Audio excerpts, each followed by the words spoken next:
The crystalline halls of the Galactic Council chamber gleamed under the light of 3 suns. Ships from 17 different species floated in perfect formation outside the massive structure, their designs ranging from elegant curves to brutal angles. Inside, the quarterly assembly was reaching its most contentious point. Ambassador Deho stood at the human podium, his gray hair marking decades of service to Earth. His uniform was simple compared to the elaborate garments and bioluminescent displays of the other delegates. He had learned long ago that humans needed to appear humble here, even when asking for basic rights. "Honored Council," Deho said, his voice steady despite the hostile atmosphere. "Humanity requests permission to establish 3 defense stations in the outer reaches. Our analysis suggests..." Laughter erupted from the Sithari section. Lord Daxus rose from his seat, his reptilian scales catching the light. He was easily 3 meters tall. His species evolved from apex predators on a high-gravity world. His voice boomed across the chamber. "Defense stations? The outer reaches are empty space. Human. What do you fear out there? Shadows?" More laughter rippled through the assembly. Even species that were normally neutral seemed amused. Hyjin, standing behind Deho, tightened her grip on her data tablet. She had prepared for this resistance, but the casual contempt still stung. She was young for a diplomat, barely 30, but she had studied every species in this chamber.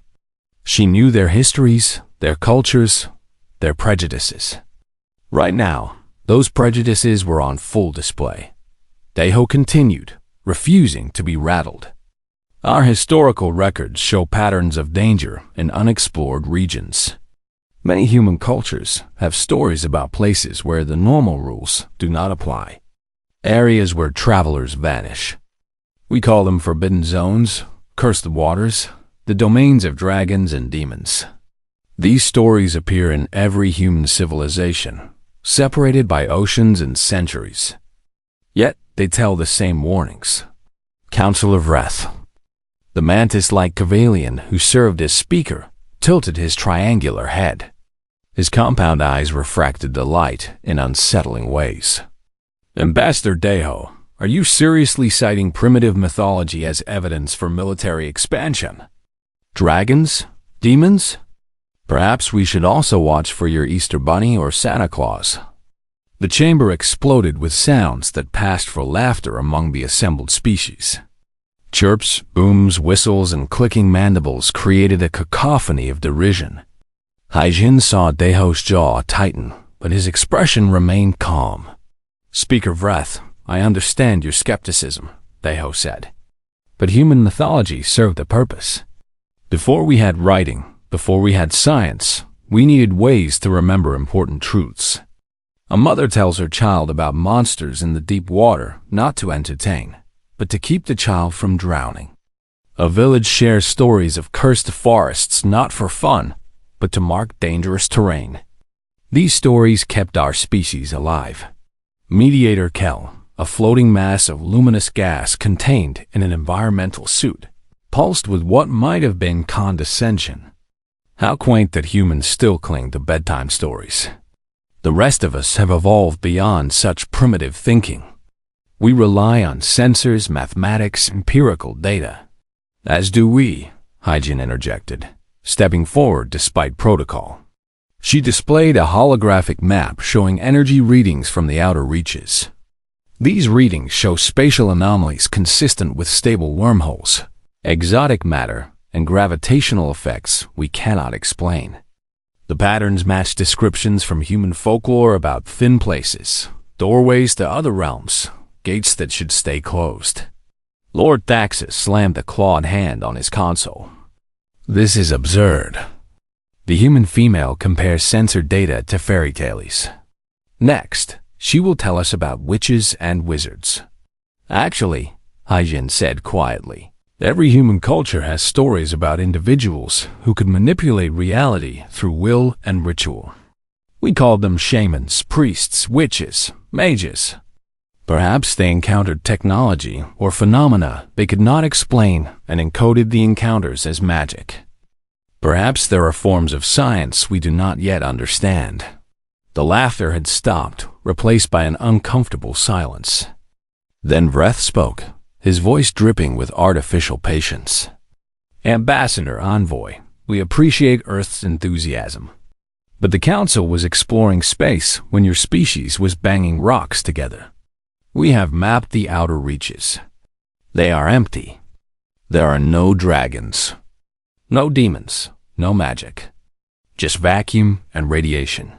Deho took a breath. With respect, Speaker, the civilian people also have ancient stories. You call them the chittering dark, yes? Creatures that move between stars without ships, that spoke in nightmares. The Sithari have legends of the burning serpents that legends we outgrew. Thaxis interrupted. Stories our ancestors told because they did not understand supernovas and gamma-ray bursts. We have explained these phenomena with science. We do not cower before myths. Vreth gestured with a blade-like forelimb. The Council recognizes humanity's concern, however misguided. But we cannot allocate resources based on superstition. The defense station request is denied. Furthermore, human vessels will be restricted to patrol duties in the inner systems only. The outer reaches require experienced species, not newcomers jumping at shadows.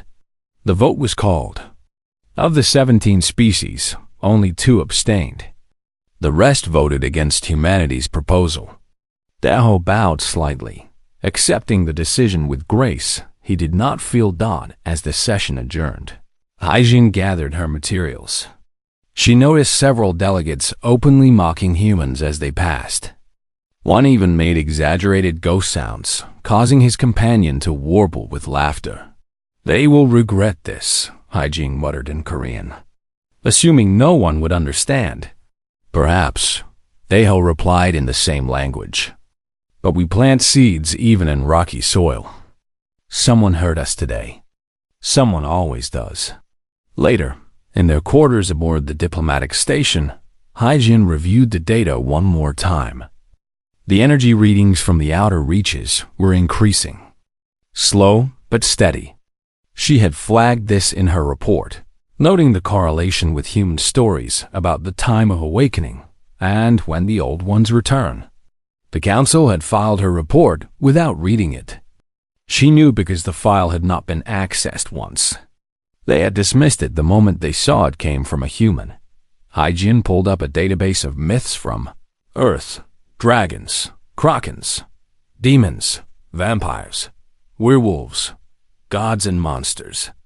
Thousands of stories from hundreds of cultures, all warning about the same basic truths. Some things should not be disturbed. Some places should not be entered. Some rules should not be broken. Every civilization in the galaxy had similar stories in their ancient past. She had checked, but the other species had deleted them, rationalized them away, or locked them in archives marked primitive superstition. Only humanity had kept the stories alive. Only humans still told their children about the monsters in the dark. The things that lurked beyond the firelight, the terrible beauty of forces beyond mortal comprehension. Deho placed a hand on her shoulder. Get some rest. Tomorrow we return to Earth and report our failure.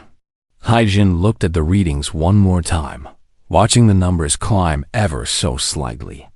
I do not think we failed, Ambassador. I think we gave them a chance to listen. What happens next is not our fault. Outside the station, in the vast darkness of the outer reaches, something ancient stirred in its long sleep. Something that had been waiting for the right moment, the right signal, the right level of arrogance from the younger races. That moment was approaching fast. 6 months had passed since the Council's rejection. Captain Minho sat in his command chair aboard the survey ship Endeavor, watching the stars through the viewport. His ship was small compared to Council vessels, but it was efficient and reliable. Humanity built things to last. Captain, we are approaching the anomaly coordinates, his navigator announced. The young officer looked nervous, constantly checking his instruments. Minho nodded calmly. Slow to 1/4 speed. Dr. Jiwoo, what are your sensors showing? In the science station, Dr. Jiwoo frowned at her displays. She was a brilliant xenobiologist, recruited straight from university due to her exceptional pattern recognition skills. Right now, those skills were telling her something was very wrong. The readings do not make sense, Captain.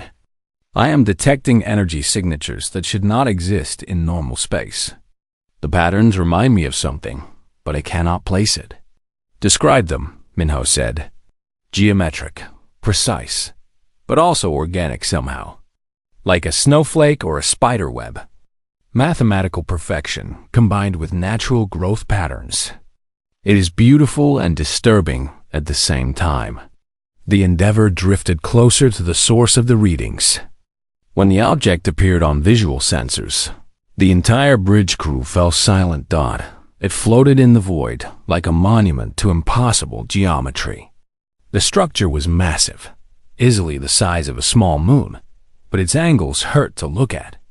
Corners seemed to exist in 4 dimensions. Surfaces reflected light that came from no source, and shadows fell in directions that violated physics. Covering every surface were symbols. Ancient writing and scripts that predated any known civilization. But among the alien characters, Jiwoo spotted something that made her blood run cold. Captain, some of these symbols are proto-human.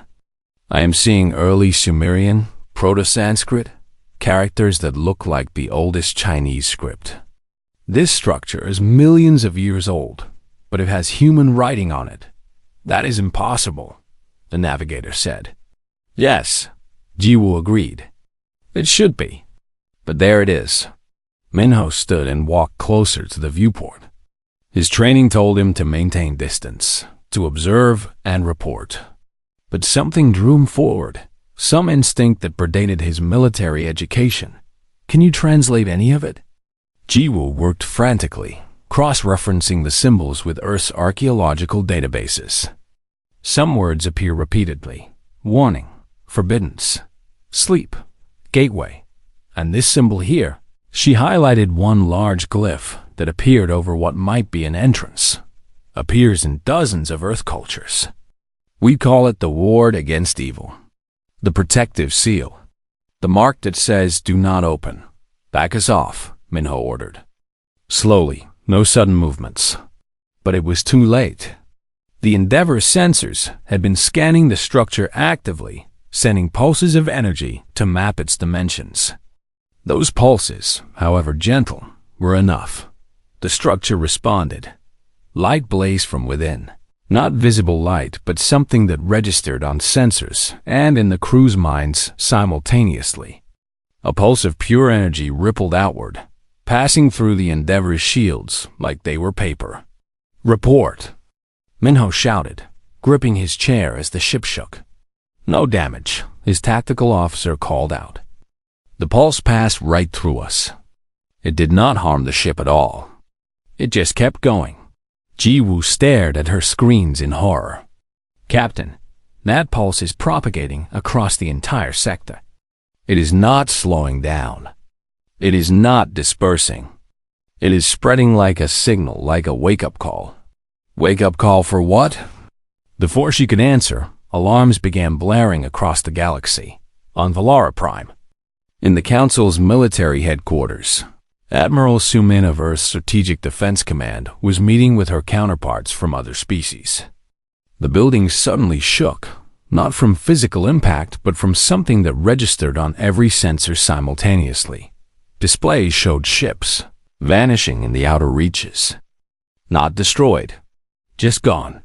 One moment they were there, the next they had disappeared without a trace.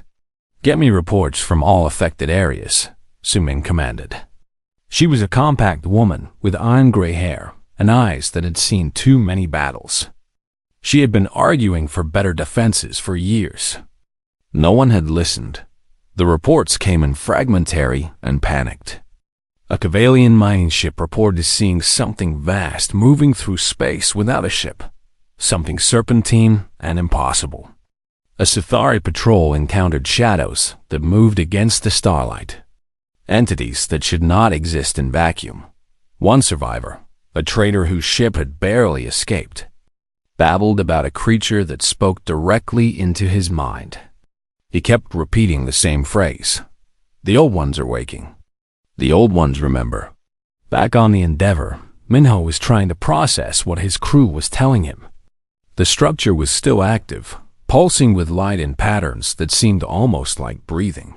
"We need to leave," Jiwoo said urgently. Now, before, space stood. Reality bent. And something entered normal space that had not been there for millions of years. It was massive beyond comprehension. Serpentine, covered in scales that reflected stars that had died long ago. Wings that seemed to be made of solar fire. Eyes that held intelligence older than galaxies. "Dragon," Minho whispered. "It is a dragon." The entity regarded the Endeavor with something that might have been curiosity.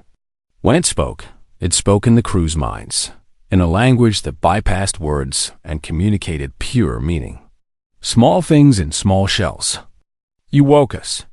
Was this wisdom or ignorance? Minho forced himself to breathe. Every human instinct, every story told around ancient fires, every myth passed down through generations, told him what to do when facing a dragon. Show respect. Speak truth. Offer no challenge. He opened communications on all frequencies. "Rate 1, we did not mean to disturb your rest. We came in ignorance, not malice. We ask for understanding and mercy." The dragon seemed surprised. "You know the old protocols. The ways of speaking to powers beyond yourself. Strange. We thought all the young races had forgotten." "Humanity remembers," Minho said. "We keep the old stories. We teach our children to respect what they do not understand. Then you may live, small thing. But your kind woke us before the appointed time. The compact is broken. We rise now, whether the galaxy is ready or not." The dragon turned and moved away, swimming through space as easily as a fish through water. As it departed, Minho saw other shapes emerging from the void. More entities. More impossibilities made flesh. On Valar Prime, the Council was in chaos. Reports were flooding in from across their territory. Ancient entities were appearing everywhere. Things that matched the forbidden myths of 100 species.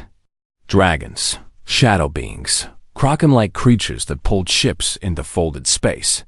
Counselor Vreth stood at the center of the chamber, his compound eyes wide with shock. This cannot be happening. These things do not exist. They are myths, stories, superstition. Commander Taiwan, a young human tactical officer assigned to the Council's defense fleet, spoke up. "With respect, Counselor, they exist. They have always existed. We tried to warn you. How?" Lord Thaxus roared. "How did primitive humans know about these things when our advanced sensors never detected them?" "Because we listened to our ancestors," Taiwan said quietly. "Because we did not assume that old meant wrong. Because we understood that some truths are too important to forget, even if we do not fully understand them." Admiral Sumin pulled up a tactical display showing the spreading chaos. "The question now is not how humans knew. The question is, what do we do about it? These entities are not attacking randomly. They are establishing territories, claiming domains, acting like they own this space." "Because they do," Hyjin said, entering the command center with Ambassador Deho. "They were here first, millions of years before any of us. They went to sleep or into hiding or whatever they did. Now they are back, and they remember this space as theirs." Vreth turned to Deho, his pride visibly crumbling. "What do we do?" Deho looked at the council representatives, seeing fear where arrogance had been just months ago. You listen to the myths. You remember what your own ancestors tried to tell you. And you hope that we can find a way to coexist with beings that regard us the way we regard insects. Outside, in the darkness between stars, the awakening continued. Ancient things stirred. Old powers flexed. And the young races of the galaxy realized that they were not the masters of space. They had believed themselves to be. They were children playing in a house owned by others. And the owners had just come home. The Valther system had been a thriving trade hub just 3 days ago. Now it was a graveyard. Fleet Admiral Corvin of the Stithori commanded the largest military force the Council had assembled in 2 centuries. 200 warships, representing 12 species, armed with weapons that could crack planets. He stood on the bridge of his flagship, watching the entity that had destroyed half his fleet in less than an hour. It coiled through space like a living furnace. The dragon entity measured kilometers from head to tail, its scales reflecting the light of Valther's sun in patterns that hurt the eyes. When it moved, space itself seemed to ripple around it. When it breathed, solar plasma erupted from its mouth in controlled streams that melted warships like candles. "Fire all batteries," Corvin commanded. "Full power." Coordinated strike. The remaining 100 ships opened fire simultaneously.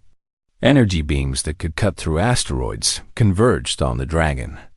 Missiles that could level cities streaked through the void. Railguns fired projectiles at relativistic speeds. The dragon turned to face the assault.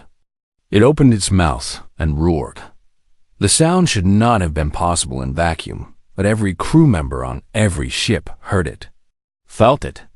The roar was not just noise, but something that resonated in their bones, in their minds, in their souls. The weapon struck, and they did nothing. Energy beams bent around the dragon's form, redirected by fields that Council scientists could not explain. Missiles detonated harmlessly against an invisible barrier. Railgun projectiles simply vanished, consumed by distortions in space-time. "Impossible," Corvin whispered. "Nothing can withstand that much firepower." The dragon spoke, its voice filling every mind in the fleet. "You attack with the fury of children. You understand nothing of true power. We shaped stars before your species crawled from your spawning pools. We will not be destroyed by such crude toys." It exhaled again. This time, the plasma stream was precise, surgical. It cut through 15 ships in a single sweep, their shields offering no more protection than tissue paper. Corvin gave the order he had never imagined giving. "All ships, retreat. Fall back to Valara Prime." But retreating was not so simple. Across Council space, similar battles were raging, and all were going just as poorly. In the Corvash sector, a being of pure shadow was phasing through ships, passing through their hulls as if they were not there. Wherever it passed, systems failed, crews fell unconscious, and ships went dark. Conventional weapons could not touch something without solid form. Near the Helix Nebula, a creature that resembled the ancient Earth myths of the Kraken was pulling vessels into spatial folds. Ships would fire their engines at full power, desperately trying to escape the gravitational anomaly, only to be drawn in and compressed into infinitely small points. Not destroyed, the survivors reported, folded, stored somewhere in bent space. And at the edge of Council territory, an entity of pure energy drifted through sensor nets like they did not exist. It appeared as a being of light too bright to look at directly, yet it could be felt more than seen. When it touched a planet, the entire population would fall into a deep sleep, dreaming dreams they could not remember upon waking. The Council chamber had transformed into a war room. Holographic displays showed the carnage across dozens of systems. Council of Wrath stood at the center, his mandibles clicking in distress. His species were supposed to be the rational ones, the logical ones. None of this was logical. Casualties? he asked, though he did not want to know. 4,000 ships lost, a Kavalian officer reported. 37 colonies evacuated. 112 research stations destroyed or abandoned. And the entities are still spreading. Lord Thaxus slammed his fist down, cracking the console. How do we fight them? Our weapons do nothing. Our shields are useless. They move through space without ships, speak without sound, exist in ways that violate every law of physics we know. Ambassador Deho had been standing quietly in the corner, watching the council that had mocked him 6 months ago now face the consequences of their arrogance. Hyjin stood beside him, her expression carefully neutral. Reth finally turned to them. Ambassador, envoy, your species knew. Somehow, impossibly, humans knew these things existed. You tried to warn us. His voice carried shame now, not contempt. Help us, please. Deho stepped forward. What happened here is happening in your myths too. Every species in this chamber has ancient stories about entities like these. The Kavalian chittering dark, the Sithari burning serpents, Pekel's silent voices. You all knew. Your ancestors tried to warn you, but you did what humans almost did. You forgot.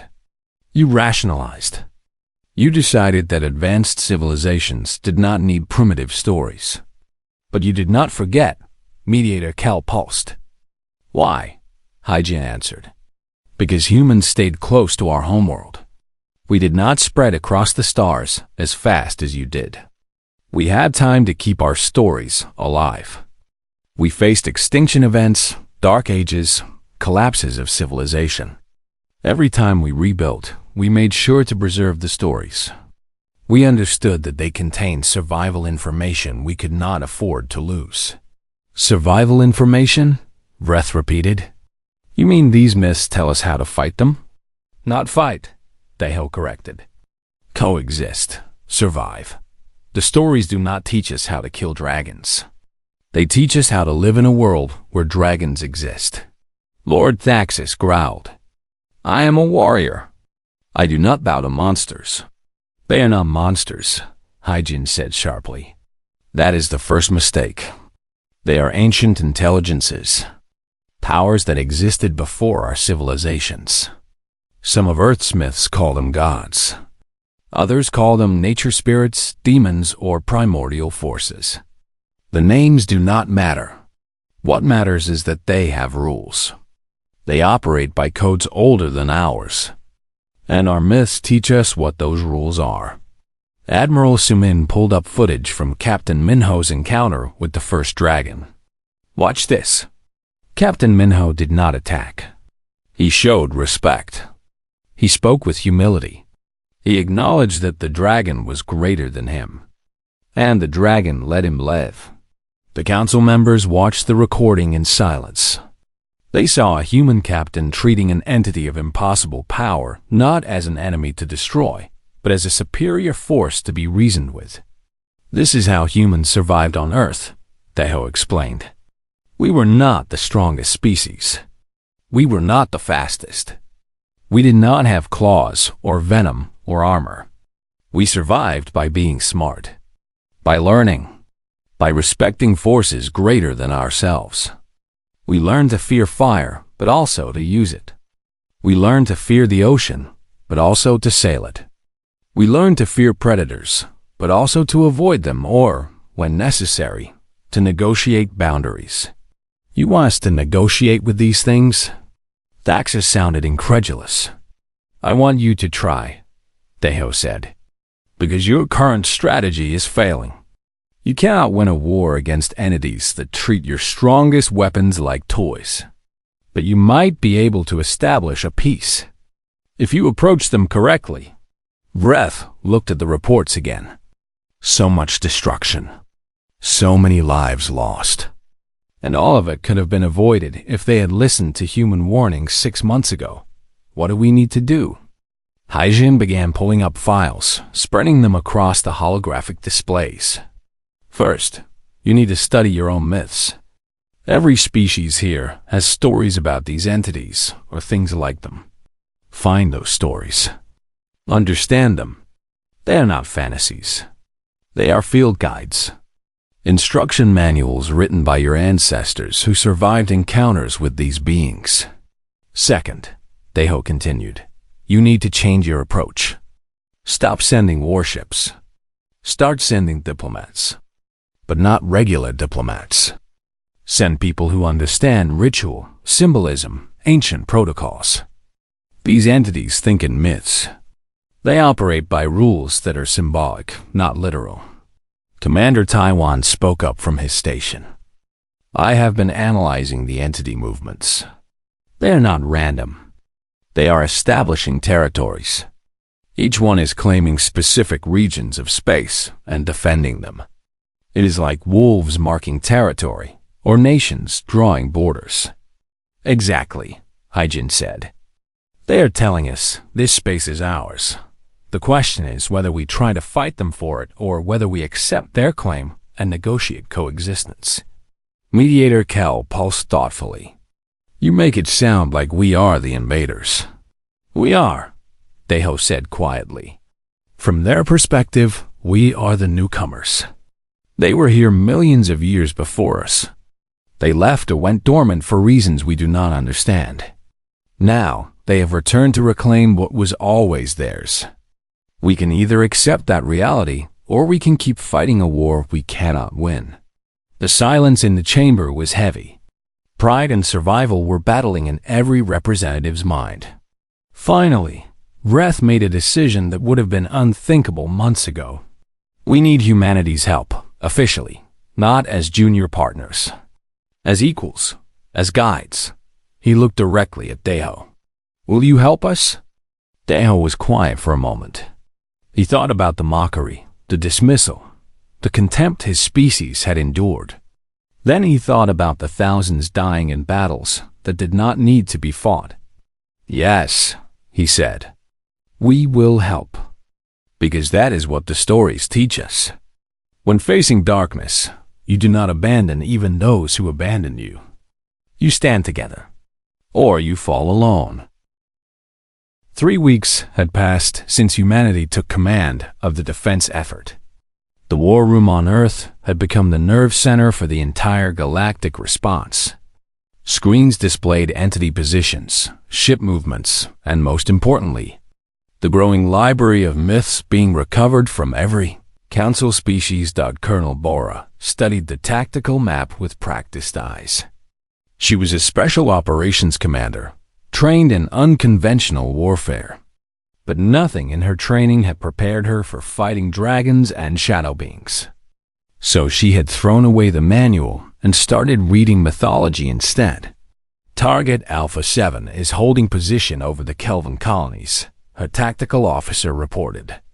The dragon-type entity. It is not attacked, but it is preventing all ships from entering the system. Bora pulled up the relevant myths. Dragons guard treasure. They establish lairs and defend them. They are territorial but not necessarily aggressive unless provoked. She tapped through files until she found what she needed. Here, in Korean mythology, there are dragons called Yong. They control water and weather. They demand respect but can be negotiated with through proper offerings. Offerings? Her officer sounded skeptical. Information, art, recognition of their status. Dragons are not mindless beasts. They are intelligent, proud, and very aware of hierarchy. We need to approach Alpha 7 as a subordinate would approach a superior. She opened communications with Captain Minho, who was back in the Kelvin system with the Endeavor. Captain, we are going to try something. Follow my lead and trust the myths. Minho positioned his ship at a respectful distance from the dragon, then broadcast on all frequencies. Great One of Kelvin, we come not as warriors, but as humble visitors. We seek passage through your domain. What tribute do you require? The dragon turned its massive head. Its eyes, each the size of a small ship, focused on the Endeavor. Tribute? The last ships that came here demanded I leave. They fired weapons at me. They showed no respect. They were wrong, Minho said. We acknowledge your claim to this space. We seek only safe passage for the people trapped on the colonies below. In return, we offer knowledge. Knowledge? The dragon sounded intrigued. Star charts of regions you have not yet explored. Historical records of what has occurred in this galaxy during your long sleep. Stories of new species and new worlds. Information has value, does it not? The dragon was silent for a long moment. Then it laughed, a sound like distant thunder. You understand the old ways, the protocols of exchange. Very well. I grant safe passage to retrieve your people. In return, you will bring me these records. I would know what I have missed. Just like that, a crisis was resolved. The colonies were evacuated peacefully. The dragon received its tribute of information and seemed genuinely pleased with the exchange. Across the galaxy, similar approaches were being tried with varying success in the Voldru sector. Engineer Young-ho was working on a completely different problem. The shadow beings could not be touched by conventional weapons because they existed partially outside normal space. But human myths about shadows offered clues. Light, Young-ho muttered, reviewing ancient texts about banishing darkness. But not just any light. Specific frequencies. Specific patterns. Holy light. Purifying fire. The light of truth. He worked with council scientists to develop emitters that produced light in patterns derived from religious ceremonies. Korean shamanic rituals. Japanese shrine purifications. Christian exorcisms. Muslim prayers. Hindu mantras. Every culture had rituals involving light driving away darkness. The resulting devices looked nothing like traditional weapons. They emitted light impulses that matched sacred rhythms, in wavelengths that corresponded to meditation frequencies, in patterns that human brains found soothing and protective. When tested against a shadow being, the results were remarkable. The entity did not flee or die. Instead, it contracted, pulling itself into a more defined form. It stopped phasing through ships and began moving around them. The light had not harmed it, but had forced it to respect boundaries. It is like the light defines what is real and what is not, Young-ho explained to the research team. The shadow beings exist in the spaces between. The light marks the spaces that belong to us. It is not a weapon. It is a fence, a boundary marker. More successes followed. Specialist Nari, a communications expert, discovered that the Kraken entity responded to sound. Not just any sound, but specific harmonic frequencies that matched whale songs and ancient sea chants.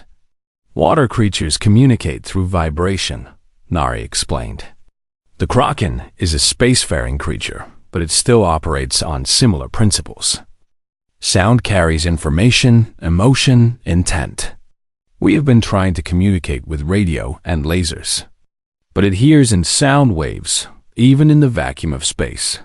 She developed a system that produced resonance in the fabric of space-time itself, creating vibrations that the Kraken could detect and interpret. The first message was simple: we mean no harm. We seek coexistence. The Kraken stopped pulling ships into spatial folds. It began responding with its own harmonic patterns. Slowly, painfully, a dialogue was established. Colonel Bora led a strike team to confront an entity that had occupied an abandoned council station. This being appeared as a warrior clad in armor that shifted between forms, carrying weapons that seemed to be made of pure energy. Council forces had tried to retake the station and been driven back with significant casualties. Bora approached differently. She studied myths about warrior spirits, ghost soldiers, and divine champions. What she found was consistent.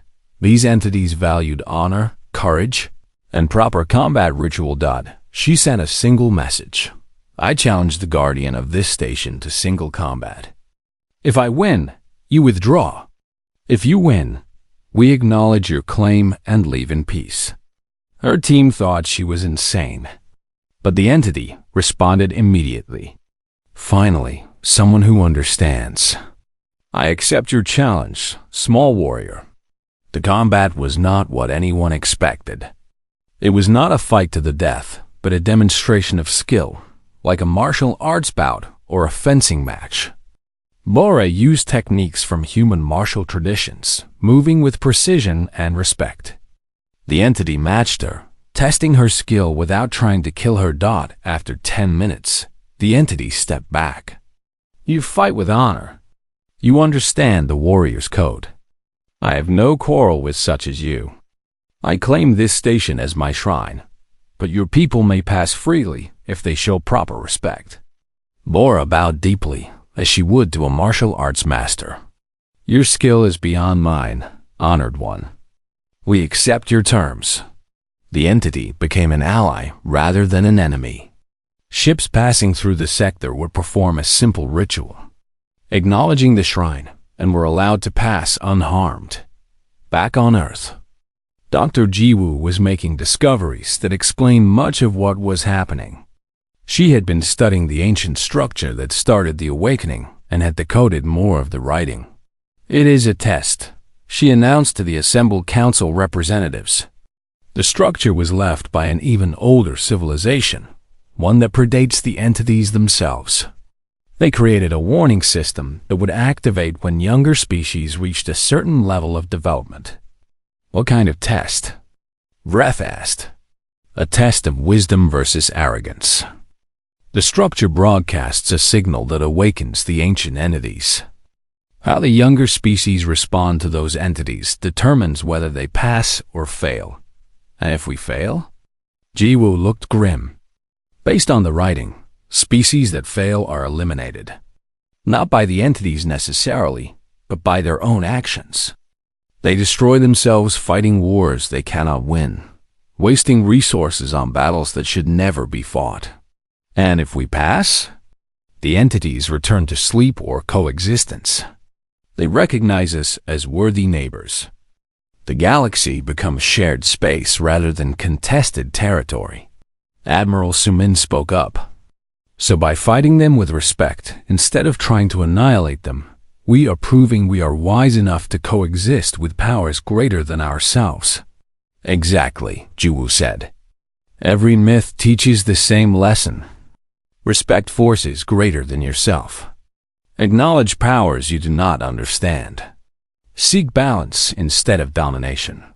The species that remembered these lessons survived. The species that forgot them died out. Hyjin added, humanity almost failed this test too. We came close to forgetting our myths many times. We nearly rationalized away our stories as superstition. But we kept them alive, barely. And that made all the difference. By the end of the month, the tide had turned. Not through military victory, but through cultural adaptation. Humanity had taught the council species to remember their own wisdom, to trust their own myths, to approach the unknown with humility rather than arrogance. Ships no longer attacked entities on sight. Instead, they performed approach rituals, offered appropriate exchanges, respected established boundaries.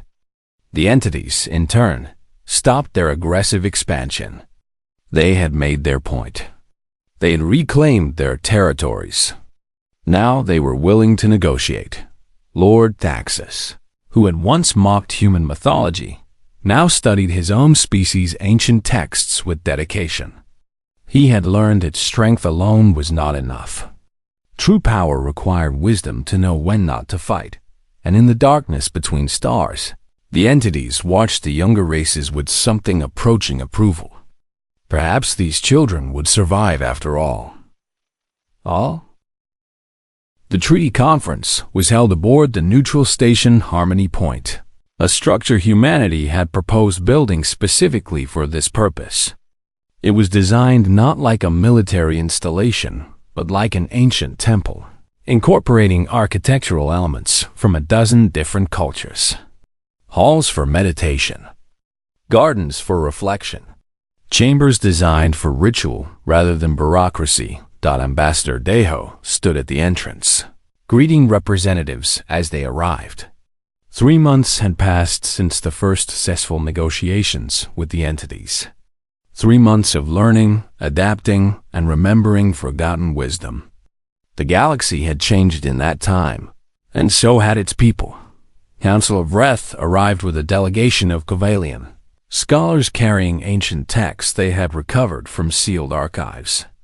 "Ambassador," he said, his tone respectful now, "we have found our own myths about the chittering dark. Our ancestors knew. They tried to preserve the knowledge. We ignored them. You have corrected that mistake," Deho said gently. "That is what matters." Lord Thaxus came next, and the sight of him brought murmurs of surprise. The proud warrior had adorned himself with traditional Sithari ceremonial garments, styles not worn in centuries. He carried scrolls of his species' oldest legends. "I mocked you," he said bluntly to Deho. "I called human myths primitive. I was a fool. My own ancestors tried to teach me, and I was too arrogant to listen. I apologize."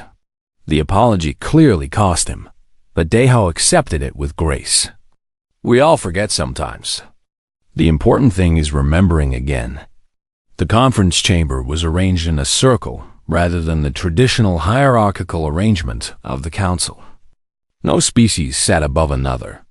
Representatives from 17 council species occupied seats alongside the strangest delegates in galactic history, the dragon from Kelvin, coiled in a space designed for its massive form. Its scales shimmered with patient amusement. The shadow being manifested in a corner kept deliberately dim.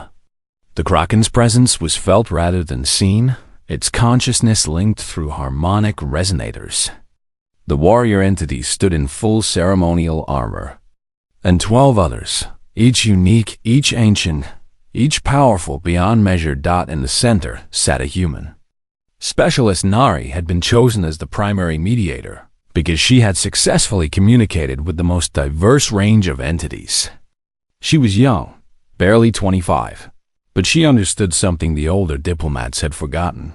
Myths were not about facts, but about truth. "We gathered today," she began, her voice calm and clear, "to establish formal recognition of territories, boundaries, and protocols for coexistence. This is not a treaty of surrender from either side, but a mutual acknowledgement of shared space." The dragon spoke first, its voice resonating in every mind. "We claim the outer reaches, the dark spaces between stars, the realms your kind cannot easily inhabit. These were ours before your civilizations existed. They remain ours now." Admiral Sumin responded, reading from prepared notes based on mythological precedent. "We acknowledge your ancient claim. We will not establish permanent installations in the outer reaches without your explicit permission. In return, we ask for safe passage for our ships traveling through these regions, provided they follow proper protocols of respect." "Acceptable," the dragon rumbled. "Ships that show respect will be granted passage. Ships that show arrogance will be turned back. Ships that show hostility will be destroyed. These are the old laws." The shadow being manifested more solidly, speaking in whispers that seemed to come from everywhere at once. "We claim the spaces between spaces, the gaps in reality, the thin places where dimensions touch. Do not build your gates and portals without understanding what you touch." Engineer Youngho stood to respond. He had become the Council's expert on spatial phenomena since developing the boundary lights. "We've already suspended all experimental portal technology pending better understanding. We request that you teach us the proper ways to interact with dimensional boundaries so that we do not accidentally cause harm." "A wise request," the shadow being hissed. "Yes, we will teach those who are willing to learn. But know this, some doors should never be opened. Some boundaries should never be crossed. Your myths told you this. Remember it. One by one, the entities stated their claims. The Kraken wanted certain nebulae recognized as sacred spawning grounds. The energy being claimed the space near certain stars for reasons it could not fully explain in terms the younger races would understand. The warrior entity wanted ancient battlegrounds respected as shrines. Each claim was reasonable. None demanded that the council species abandon their homes or core territories. The entities wanted recognition more than expansion. They wanted the younger races to understand that they were not alone in the galaxy, that older powers existed and deserved respect. Dr. Jiwoo presented her findings about the ancient structure. We now understand that the awakening was not random. You, she addressed the entities, were placed in stasis or dormancy by an even older civilization. They designed the wake-up system to activate when younger species reached a certain threshold of technological development. The architects, the dragon confirmed. They are gone now, ascended to higher dimensions or died, we do not know. But they feared that young species would spread across the galaxy with arrogance, destroying what they did not understand. So they left us as guardians, as teachers, as tests. Tests we nearly failed, Mediator Kell admitted. The gas being had become much more humble in recent months. If not for humanity reminding us of our own forgotten wisdom, we would have fought you to mutual destruction. The warrior entity spoke, its voice like clashing swords. Humanity impressed us. When others attacked, humans negotiated. When others demanded, humans requested. When others showed arrogance, humans showed humility. This is why we speak now instead of continuing to fight. Haijin stood to address this point. Humanity was not special. We were simply fortunate. We stayed close to our homeworld longer than other species. We had more time to preserve our stories. Any of your species could have done the same if circumstances had been different. But they did not, the dragon said. That is the point. Humanity kept the memories alive. For that service to the galaxy, we grant you a gift. From somewhere in folded space, the dragon produced an object.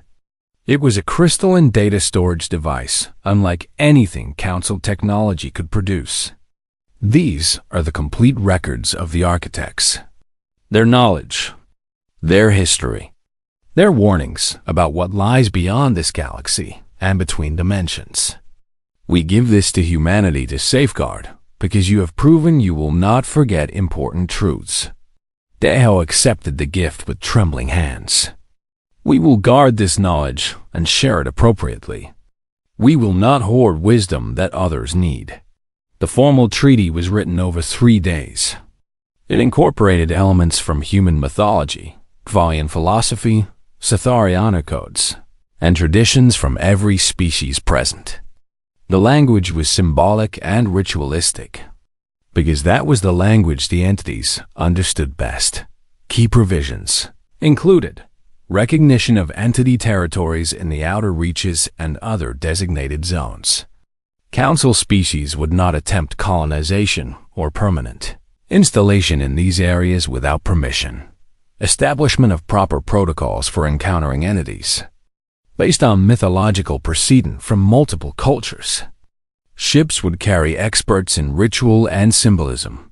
Creation of the Archive of Living Memory, a joint institution dedicated to preserving and studying myths from all species.